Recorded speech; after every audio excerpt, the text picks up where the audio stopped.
Hello everyone and welcome back to the program. The European Union is finished. It's over. European unification has gone down the drain. These are the types of things some experts have been saying for decades. In fact, a lot of knowledgeable people have been saying these things ever since Europe started forming a trade bloc in 1951. In fact, a lot of experts still say these types of things, and they have good reason to say so. For decades, Europe's power and influence has been subdued by division and instability. Today, however, the highest leaders in all of Europe are calling for an empire, not just social unification, not just cultural exchange, not even just political unity, but military unification. They're cutting straight to the chase. The top leaders in Europe are saying publicly, boldly, that they're going to try to build the European Union into a sovereign empire with a real army, one that can counter the United States. Does this sound familiar to you? It does if you've read Bible prophecy. The Trumpet Daily.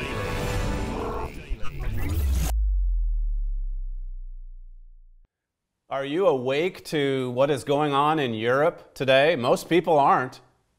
The president of France recently said that what Europe needs is a real European army. He said Europe needs to defend itself against Russia, China, and the United States, if you can believe that. And he said it in the lead up to the 100-year anniversary of World War I, if you can believe that. A war in which tens of thousands of Americans and British died defending France from Germany. Following the armistice ceremony, the French premier said Europe must be stronger and win more sovereignty. The German chancellor also chimed in. She said Europe needs a real, true European army.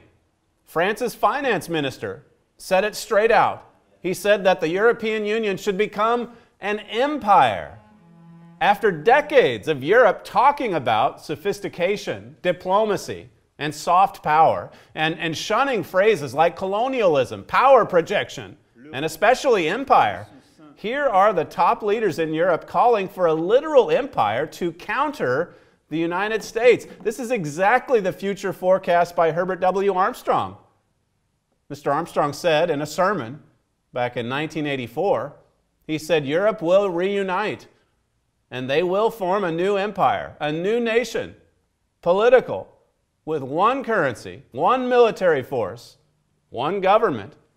He said in 1982, now what they want, Europe he means, is political union. What they want is one military force. What they want is one great world power. Mr. Armstrong predicted the rise of this European power during and after World War II. He prophesied political, economic, and military integration that would lead to a massive European empire. Europe's economic union is already established. The basis for a close political union is there. The beginnings of a military union are in motion. The only thing this potential empire lacks is a strong, confidence-inspiring leader. That's all that it's waiting for, and that strong leader is coming. Let's begin our study today in Daniel chapter 11, Daniel 11 and verse 21. The French finance minister I mentioned, a statement that he made recently. He said, we've talked about it long enough. Now is the time for decisions. So much for the talk. I mean, we've got to act. We have to act on this. Notice what your Bible prophesies. Daniel 11 and verse 21, it says, and in his estate shall stand up a vile person, to whom they shall not give the honor of the kingdom, but he shall come in peaceably, and obtain the kingdom by flatteries. You can look at the Bible commentaries that point out that this is a very cunning politician. He comes in using craft and deceit. He comes in peaceably. It looks peaceable anyway. But then look at what he does. Look at what your Bible prophesies back in Daniel 8, just a few pages back. Daniel 8 and verse 18, we'll just see how that this is for the end time, this prophecy. It says, now as he was speaking with me, I was in a deep sleep on my face toward the ground, Daniel writes, but he touched me and set me upright. And he said, Behold, I will make you know what shall be in the last end of the indignation. For at the time appointed, the end shall be. So this is for the last end. It's for the end time, the last days. And then in verse 23, it says, And in the latter time of their kingdom, here again, that's the context, that's the time frame, when the transgressors are come to the full, it says, A king of fierce countenance and understanding dark sentences shall stand up. And so it's during this time that this king, this ruler, rises to lead this European combine. And it says there at the start that it's a time when the transgressors are come to the full. We're living in a world that's just drenched in sin, and that's what gives rise to these movements, these strong men, as we've talked about on this program before. You see them popping up all over the world. Every nation wants one. Every powerful nation wants one. A strong leader that can confront. That's where this world is headed, just as Jesus prophesied.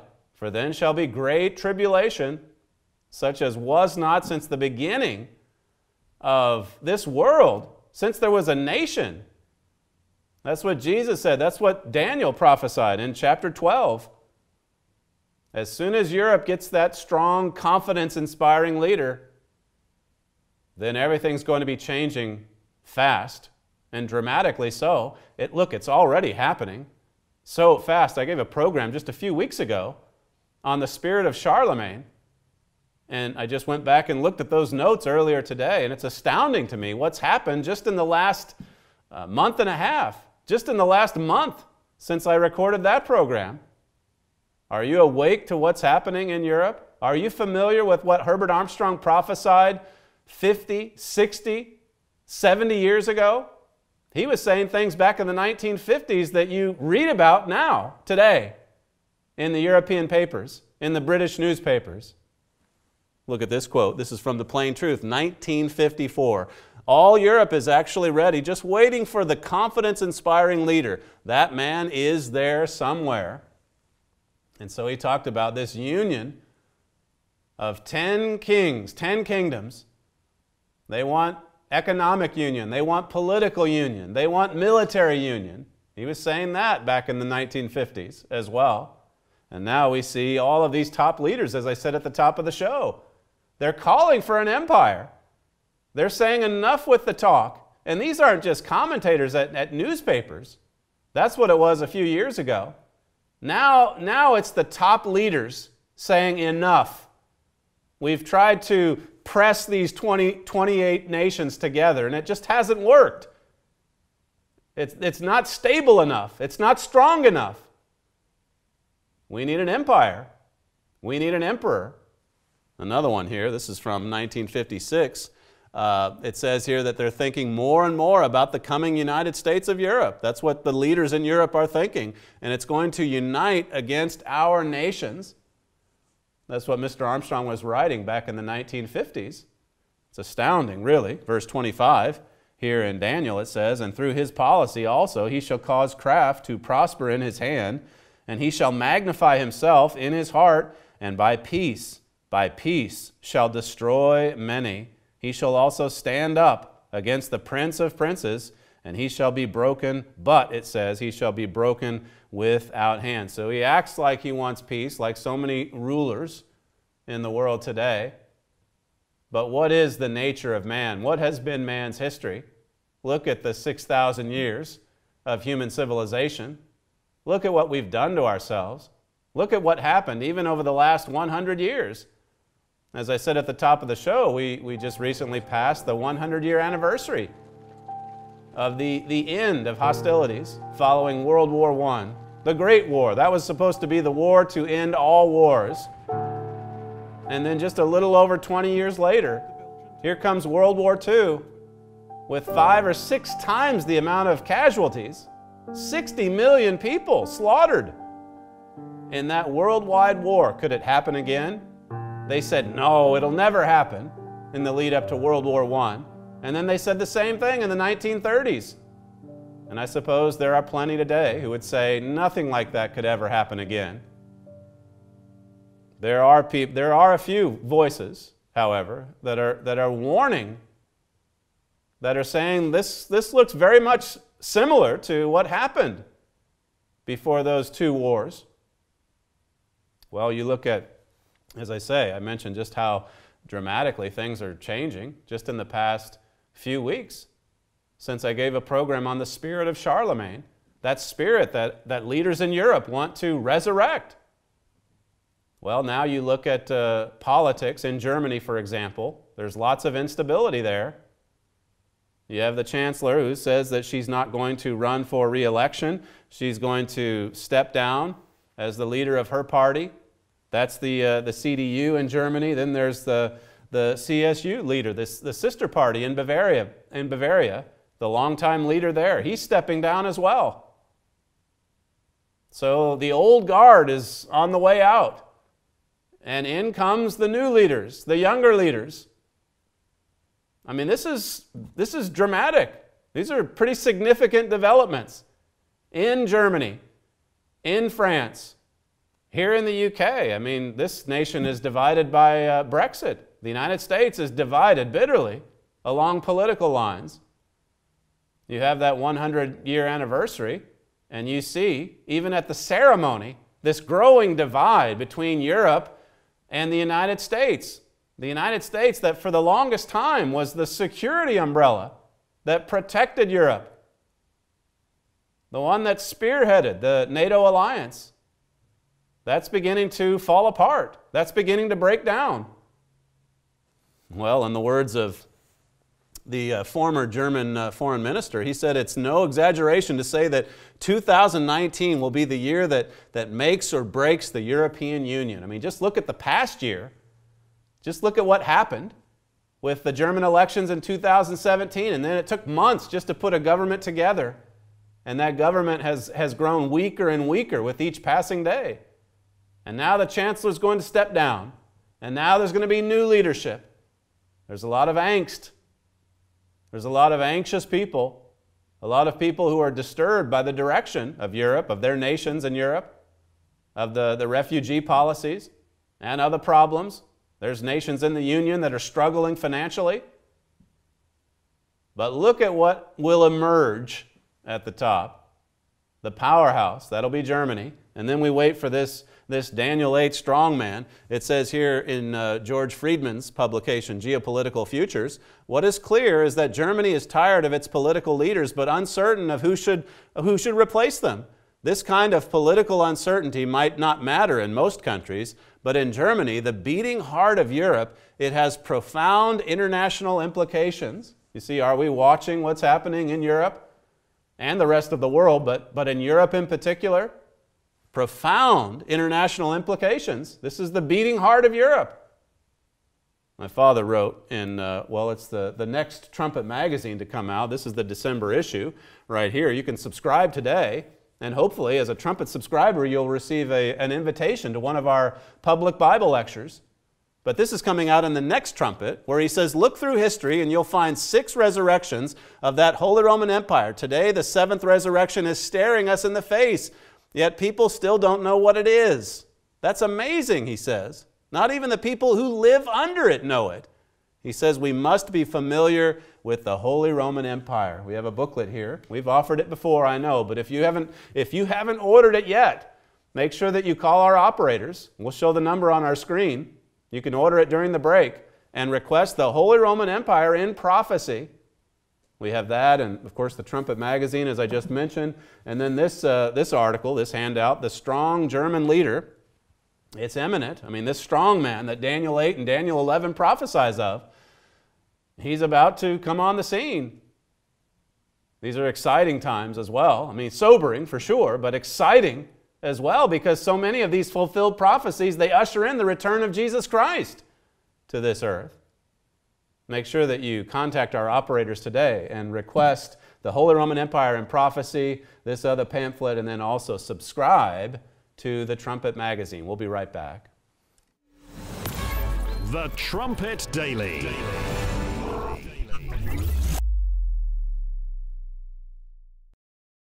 Europe will reunite, and they will form a new empire, a new nation, political, with one currency, one military force, one government.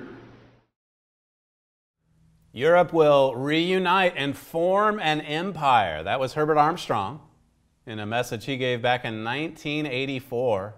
He was talking about this all throughout his ministry. And of course, it was based on Bible prophecy. That's how he knew. Prophecy gave him insight into these world events, earth-shaking events. Let's go over to the New Testament, the book of Revelation. We went through this in that program on the spirit of Charlemagne, or at least we hit some of the high spots, together with other prophecies. But here again, let's look at the big picture here and see what God says. Revelation 17:1, it says, "And there came one of the 7 angels which had the 7 vials, and talked with me, saying unto me, Come here, and I'll show you the judgment of the great whore that sits upon many waters, with whom the kings of the earth have committed fornication, and the inhabitants of the earth have been made drunk with the wine of her fornication." So here a woman symbolizes a church. In this case, it's obviously referring to a great false church. This prostitute, she mixes with kings or politics. It's a church-state union. She's there selling her services, so to speak. And that's, if you look at the history, you can read a lot about this church-state union in the Holy Roman Empire in prophecy. There's a lot we can learn from Bible prophecy, and there's a lot we can learn from history as well. Verse 3, it says, "So he carried me away in the Spirit into the wilderness, and I saw a woman sit upon a scarlet-colored beast, full of names of blasphemy, having 7 heads and 10 horns." And so here is this, it's the latter part of that Roman system described in Daniel 7 and Revelation 13. The 7 heads here in Revelation 17 refer to the 7 resurrections of that old Roman Empire, that old Roman system. And it takes on the description holy in these resurrections because, again, it's combined with the church, this great false church, which means it's anything but holy. Again, you can go back and look at the history. Read it. Read it for yourself in this booklet, something like 200 pages. Wonderful booklet, and we've offered it, I know, several times on this program.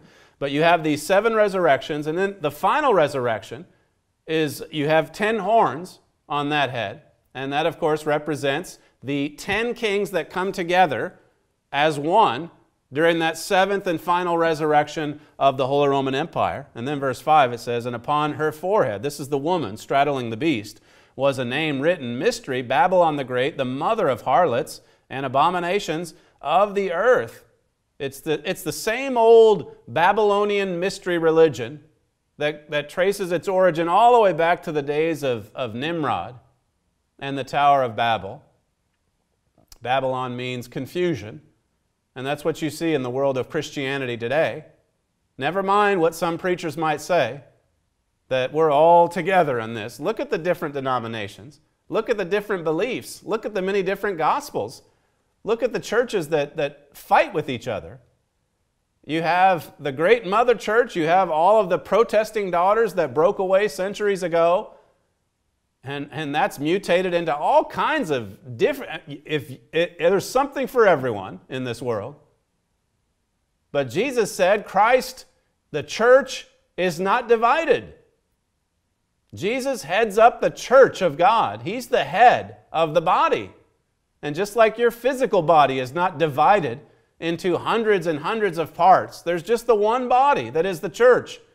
I'll leave you to study that on your own in 1 Corinthians 12 and Ephesians 4.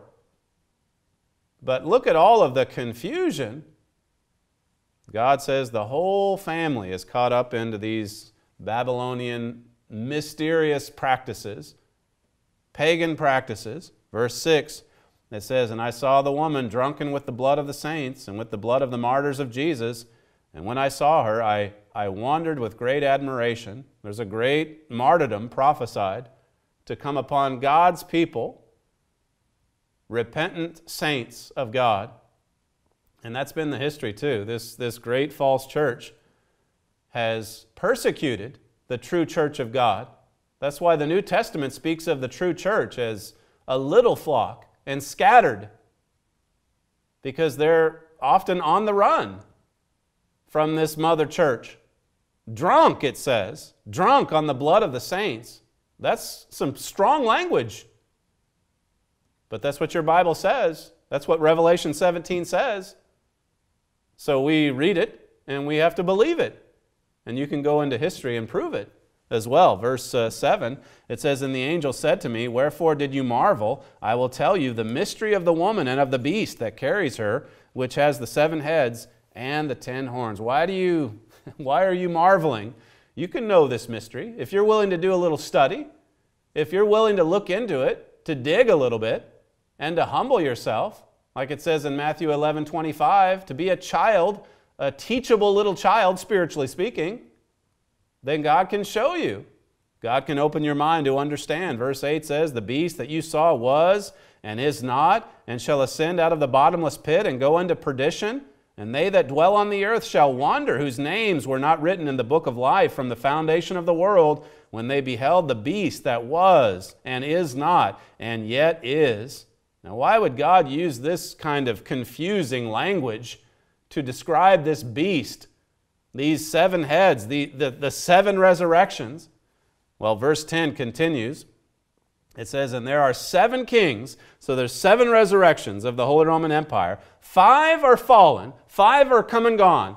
The 6th one, it says, the 6th one is, and then the other one is not yet come. And when he comes, he must continue a short space. So here is, as I covered on that Charlemagne program, here is this astounding verse where the Apostle John is carried forward in this vision to the time of the 6th head. Not the 4th or the 5th, not the 7th, the 6th head.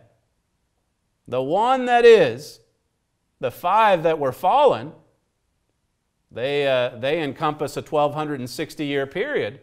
Starting with Justinian and the imperial restoration. That was in 554 AD. And then continuing all the way up through to the fall of Napoleon at Waterloo in 1814. 1260 years. That brings us up to the 1800s. Herbert Armstrong was born later on in that century. And then he was on the scene as God's servant in the early 1900s. Even as this 6th head was coming to the fore, that Hitler-Mussolini axis. And Herbert Armstrong was there prophesying of that emergence of the Holy Roman Empire. Notice what my father wrote in Prophesy Again. This revelation is about the period when Mr. Armstrong, God's end-time Elijah, was doing this work of God. During World War II, he saw the Hitler-Mussolini axis, but then it disappeared from the scene. It was not, and yet God says it is. The Axis powers lost the war, but as Mr. Armstrong preached time and again, they just went underground into the bottomless pit. We read that in verse 8. They're still there. They're just underground. See, they just went underground for a time. But now they're coming back. And as my father writes in the latest Trumpet Magazine, as I say, if you haven't subscribed, you can do that today with one of our operators. He says, essentially, that the Holy Roman Empire, it's here. It's here. There's a few remaining prophecies to be fulfilled, but for the most part, it's here. It's in front of our eyes. Are your eyes opened to what's happening in Europe? So much is happening. Again, verse 10, it says, "There are 7 kings, 5 are fallen, and 1 is, and the other is not yet come." Look down in verse 12. It says, "And the 10 horns which you saw are 10 kings." So here are the horns. 10 kings which have received no kingdom as yet, but receive power as kings 1 hour with the beast.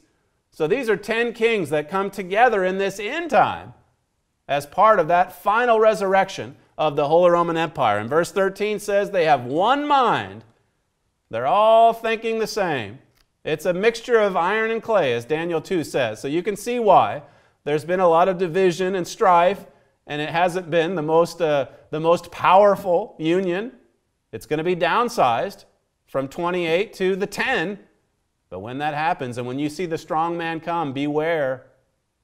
And also, it's exciting, as I say, because if you look at verse 14, it leads right into the return of Jesus Christ. Now, they're going to fight against the Lamb, as it says there in that verse, but then Jesus Christ will establish God's government on this earth.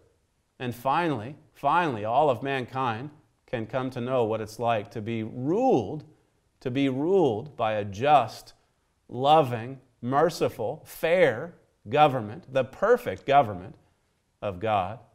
Thank you for joining us today, and we'll see you next time.